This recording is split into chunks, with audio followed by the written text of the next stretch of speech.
السلام علیکم ورحمۃ اللہ وبرکاتہ۔ آپ دیکھ رہے ہیں روحانی علم نقشبند چینل میں محمد نصر اللہ نقشبندی حاضر خدمت ہوں۔ آج میں آپ کے لیے ایک عمل لے کر حاضر ہوں۔ یہ عمل رجعت جس پر ہو جائے اس کو اتارنے کے لیے ہے۔ دوست پوچھتے ہیں یار رجعت ہو جائے تو پھر ہم اس کو کس طرح اتاریں، کیا علاج ہے؟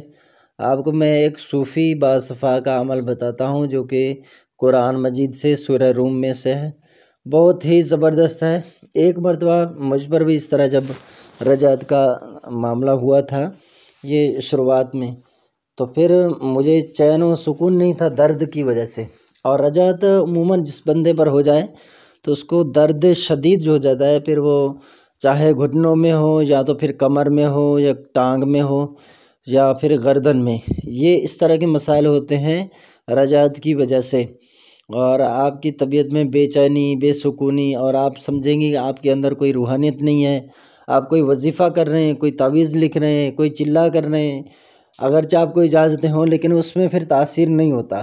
کیوں نہیں ہوتا؟ اس لیے نہیں ہوتا کہ رجعت جب ہو جائے تو پھر اس بندے کا کوئی جھاڑ پھونک جو ہے وہ اثر نہیں کرتا، چونکہ رجعت میں جو موکلات ہیں، رجعت کہتے ہیں کسی عمل کے لوٹنے کو، تو عمل جب لوٹ جاتا ہے اس کے موکل جو ہیں آپ کے روحانی معاملات ہیں ان کو ترک کر دیتے ہیں، ختم کر دیتے ہیں، لے جاتے ہیں آپ سے۔ تو پھر جب رجعت کا علاج ہو جائے نا، پھر رجعت جو ہے اتر جاتا ہے تو پھر روحانی معاملات وہ واپس مل جاتے ہیں۔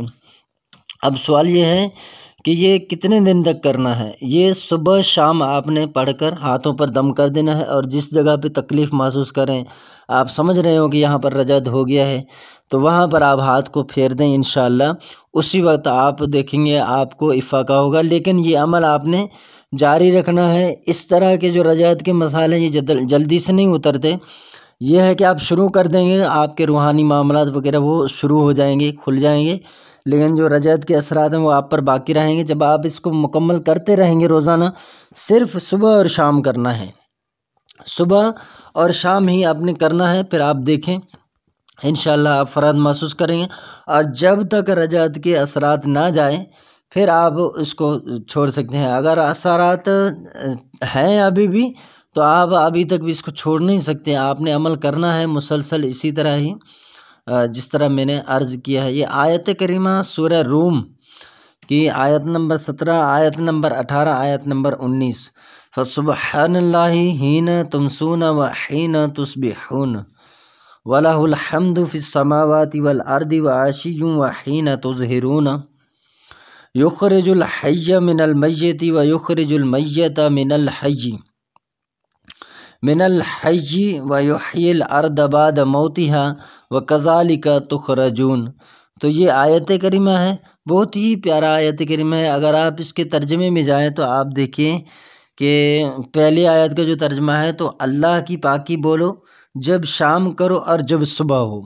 تو اس میں ویسے تو عموماً 5 نمازوں کا وہ ذکر ہے، لیکن آپ دیکھیں کہ یہاں اللہ تعالیٰ فرماتا ہے کہ اللہ کی پاکی بولو جب صبح کرو اور جب شام کرو، تو یہ اللہ تعالیٰ نے ارشاد فرمایا ہے۔ اور فرمایا وَلَهُ الْحَمْدُ فِي السَّمَاوَاتِ وَالْأَرْضِ وَعَشِيًّا وَحِينَ تُظْهِرُونَ، اور اسی کی تعریف ہے آسمانوں اور زمین میں اور کچھ دن رہے اور جب تمہیں دوپہر ہو۔ تو یہ دیکھیں دوپہر کے نماز کا یہاں پر ذکر ہے۔ تو آپ اسی طرح دیکھیں کہ بہت ہی پیاری آیت ہے، آپ اس کو اپنے عمل میں لائیں، آپ یقین جانیں آپ سکون محسوس کریں گے، آپ کے دل کو بھی راحت ملے گی، پھر آپ کی جو اثرات ہیں معاملات وہ ہٹنے لگیں گے، تو آپ کی روحانی طاقت ہے وہ واپس آ جائے گی۔ نیا سال آپ کو بہت بہت مبارک ہو 2025 کا۔ الحمدللہ میرا جو 2024 کا سال گزرا ہے پچھلے ماضی کے سالوں سے بہت ہی اچھا گزرا ہے۔ اللہ پاک سے دعا ہے کہ اللہ پاک آنے والے سال کو بھی ہمارے اوپر رحمتوں والا، سلامتی والا فرمائے، اور اللہ تعالیٰ آپ سب کو برکتیں عطا فرمائے۔ اللہ تعالیٰ آپ کے اہل و عیال کو خیر و عافیت سے رکھے، آپ کو اللہ تعالیٰ عملیات کی دنیا میں ترقیاں عطا فرمائے، آپ کے مال و دولت میں برکتیں عطا فرمائے۔